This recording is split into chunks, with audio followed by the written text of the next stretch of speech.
minutes. Thank you, Madam Chair. Ms. Maher, who is Uri Berliner? Mr. Berliner is a former senior editor, That's all?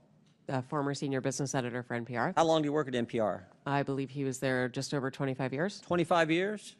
Award-winning journalist? Did he win any awards? Our time did not Peabody overlap. Award? That's pretty important, isn't it?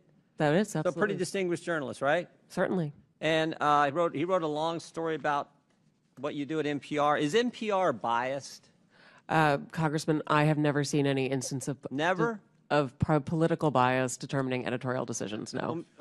Well, Mr. Berliner, in his story last year, wrote, in the D.C. area, editorial positions at NPR, he said he found 87 registered Democrats, 0 Republicans. Is that accurate? We do not track the numbers or the voter registration, but I find that Was concerning. award-winning journalist who worked 25 years at NPR, Mr. Berliner, was he lying when he wrote that? I am not presuming such. I just we don't track that information about our journalists. 87 to 0, and you're not biased. I think that is concerning if those numbers are accurate. It's I mean, it wasn't 44-43. It wasn't 60-27. It wasn't 70-17. It wasn't even 80-7. It was 87 Democrats, 0 Republicans, and you say NPR is not biased.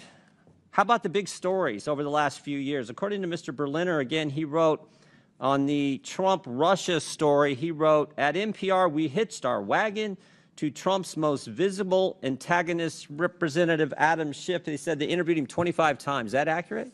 I was not there at the time, but those numbers sound accurate. Yes. Those sound accurate. But then he said when the Mueller report came out and Robert Mueller said he found no evidence of collusion, he said Russiagate faded from our programming. Is that accurate? Again, I was not there at the time. I couldn't say. You couldn't say? I was not at NPR at the time. You didn't prepare for that? You knew we were going to ask you about this guy, didn't you? It's come up like 6,000 times already in the hearing. I just couldn't say whether it faded from our coverage, sir. How about this story? October 2020, the New York Post had the Hunter Biden laptop story, and one of those editors, I guess one of those 87 Democrat editors, said this: we don't want to waste our time on stories that are not really stories. We don't want to waste the listeners' and readers' times on stories that are just pure distractions. Was that a pure distraction story? Our current editorial leadership believes that that was a mistake, as do I. Yeah, the whole country knows that was a mistake. Definitely impacted the election, or I think it certainly impacted the election. How about the COVID origin story? That's a pretty big story too, right? Mr. Berliner said, we became fervent members of the team Natural Origin, even declaring that the lab leak was debunked by scientists. Turns out, though, the lab leak is what most people think actually caused the COVID virus. A tense congressional hearing turns explosive as NPR faces tough questions about bias, declining audience numbers, and controversial editorial decisions. From the 87 Democrats, 0 Republicans claim to major story coverage controversies, this exchange is raising serious questions. Watch the full breakdown and decide for yourself, was this fair scrutiny or political pressure? Turns out, though, the lab leak is what most people think actually caused the COVID virus. Sorry, is there a question there? There is. You guys were 0 for 3 on the three of the biggest stories in the last 5 years. You guys were 0 for 3, and yet you maintain that NPR is not biased? Congressman, I do not believe we are politically biased. No, we are a nonpartisan organization. Nonpartisan organization. What's happening to your listeners over the last 5 years? Went up, down, or stayed the same? It has gone up and down and is now going back up. Well, I thought 5 years ago it was at 60 million. And you said in your opening statement, I think, 43 million. That's correct. So 43 million now, and it was at 60 million 5 years ago.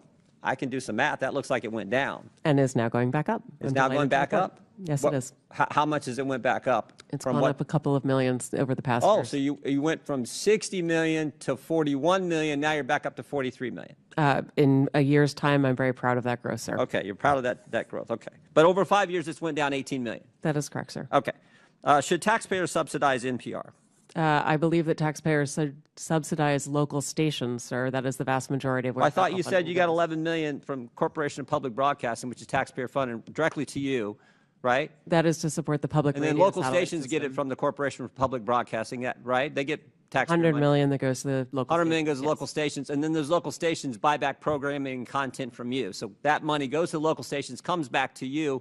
gets routed through the local stations. It's all taxpayer money. Those fees are actually based on private donations rather than on federal funding. Well, we all know money's fungible, so some of it gets put in there.